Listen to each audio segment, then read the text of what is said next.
A legend will never die. Damn right. Namco.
Soulcalibur. Welcome to the fighting game that starts to live up to the caliber that you've come to expect from this franchise. Welcome back to the stage of history. This is Soulcalibur for the Sega Dreamcast. We are starting to enter the era where the arcade games come home and they look just like the arcade.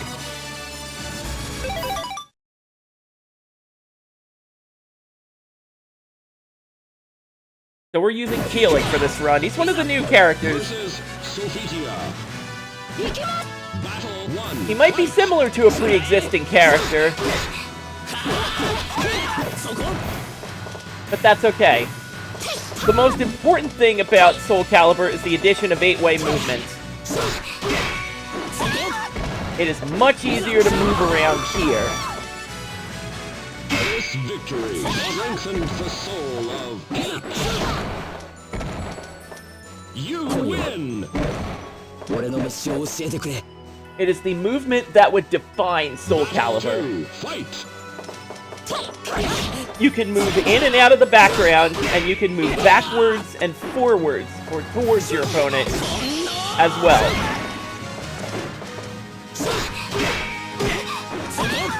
Mastering this movement is the most important thing about mastering Soulcalibur.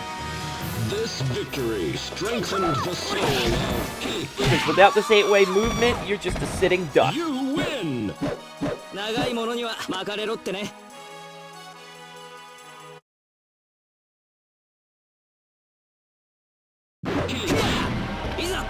Versus Voldo. Battle 1, fight! And here's Voldo. Still one of the weirder characters. And that's putting that statement lightly. That's probably the understatement of the millennium. You win! So,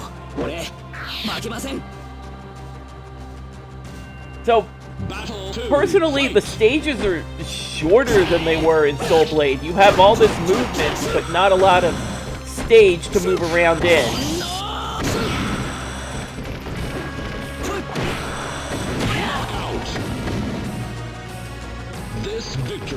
But that's okay. We don't need to go too far to accomplish our task. You win!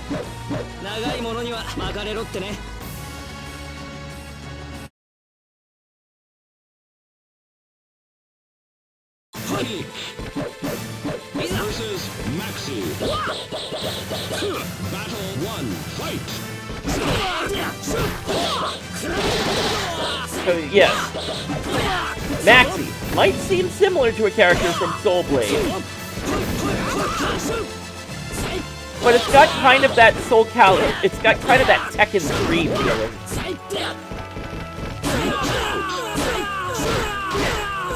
Where sure,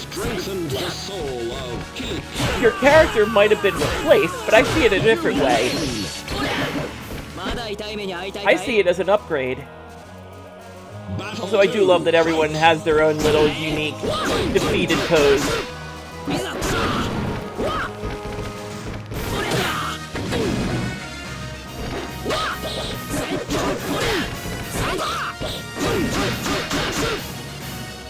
Minor side note, a lot of these multi-hitting attacks from Kilik do not combo into each other. It's mostly for keeping up pressure. You win!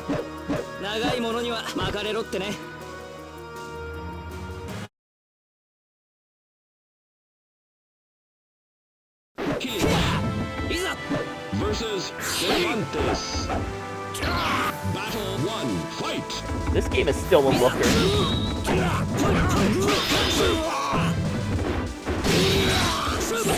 It really did kind of define graphics for home console games. This was a launch Dreamcast title, at least in the United States. There you go.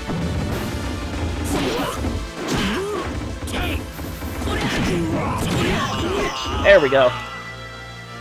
This victory strengthened the soul of Kilik. You win!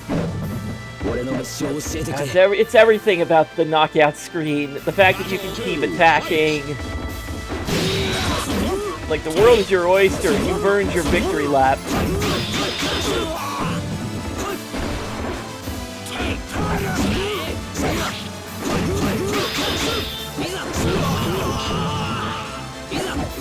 This victory strengthens the soul of Kilik. You win!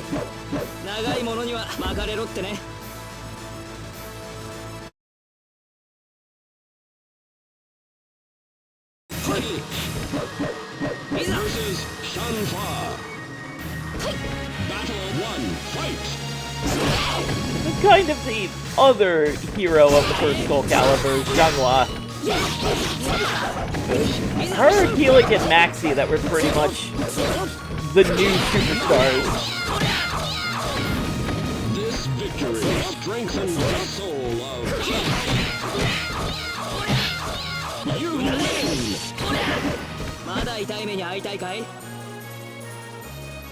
Battle 2, fight! Okay.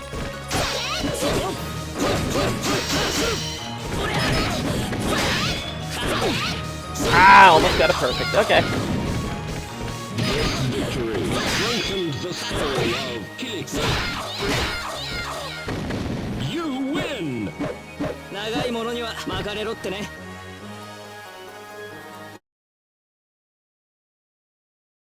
Astaroth, another one of the new customers.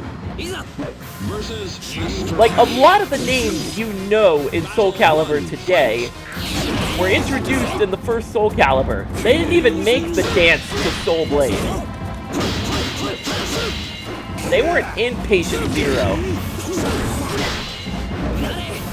It's kind of like how you definitely know the names of Street Fighter 2, but you may not know a lot of the names of Street Fighter 1. It's that kind of feeling. You win!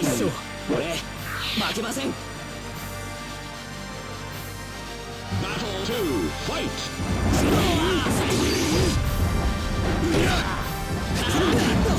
Alright, I'm just kind of asking for a lot of this.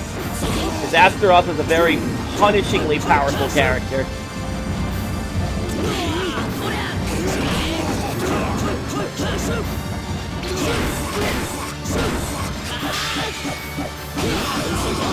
Surprise! This victory strengthens the soul of Kilik. You win!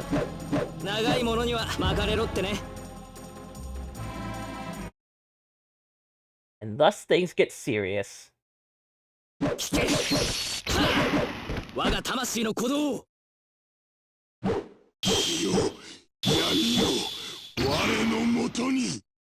Battle 1, fight! This is Nightmare. In every sense of the word, that's what he is. He is powerful sword swings, stance changing, really throws you off.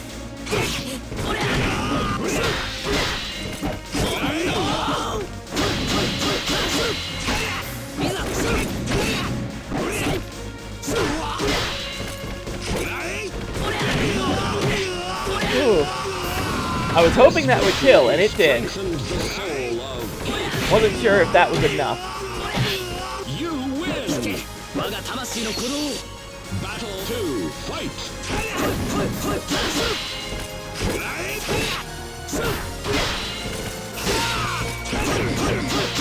Just gonna keep my distance if I can.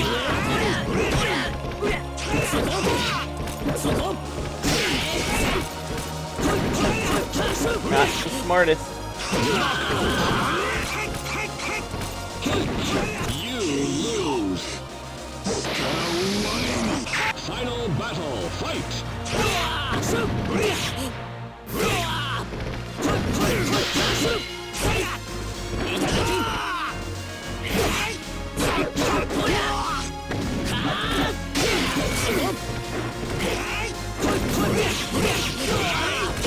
Yep, this is what makes it so deadly.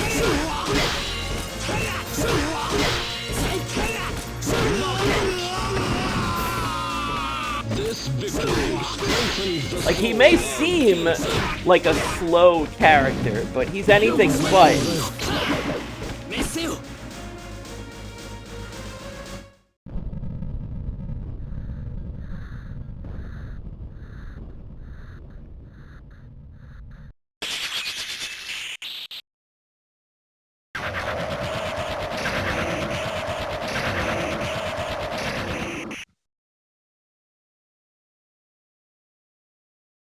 And thus we get to the final boss of Soulcalibur. Inferno. Battle 1, fight! He's essentially a second fight with Nightmare. So as long as you stick to your strategies, what I'm not doing,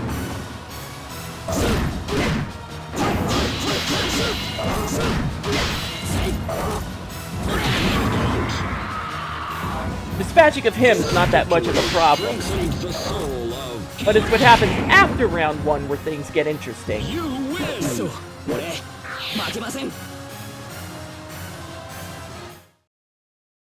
Battle 2. He switches fighting styles to Voldo. The style that Inferno picks is random, so you essentially have to be ready for anything.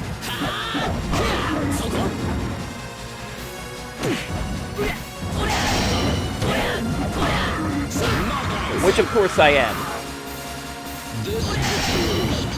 It's a test of your knowledge of how the other warriors work.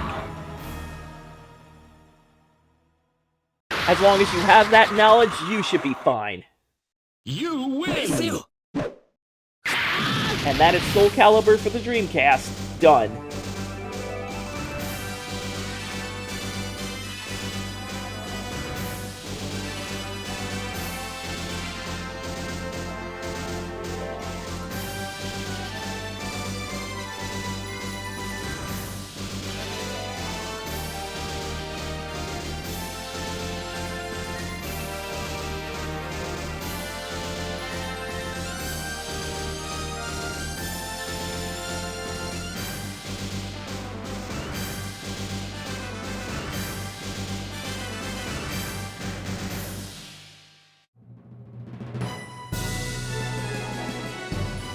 thus we have this congratulations screen. My favorite kind, where the game goes above and beyond to tell you of, you beat the game, and you're fucking awesome for doing so. But you'll be back, right? Right? Anyway, that is Soulcalibur for the Sega Dreamcast. An absolute masterpiece from top to bottom. It still holds up really well today.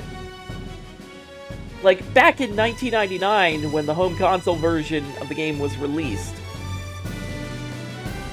it really did change a lot of perception as to how your home video games need to look. How it needs to look like you have an arcade at home. And Soulcalibur accomplished that. Namco really was hitting on all cylinders. It was Soulcalibur, and then a year later, Tekken Tag Tournament. Man. But as far as Soulcalibur 1 goes, the Dreamcast version still isn't that cheap. You can definitely track it down. I believe it is backwards compatible on Xbox. So, if you have a 360, you have an Xbox One, you have an Xbox Series console, you can grab this game for like $10. Absolutely worth the investment. It's just everything about this game. The 8-way movement, the cool characters, the general gameplay. And this isn't even my favorite entry in the franchise. That goes to a game that is anything but a number 2. The legend will never die.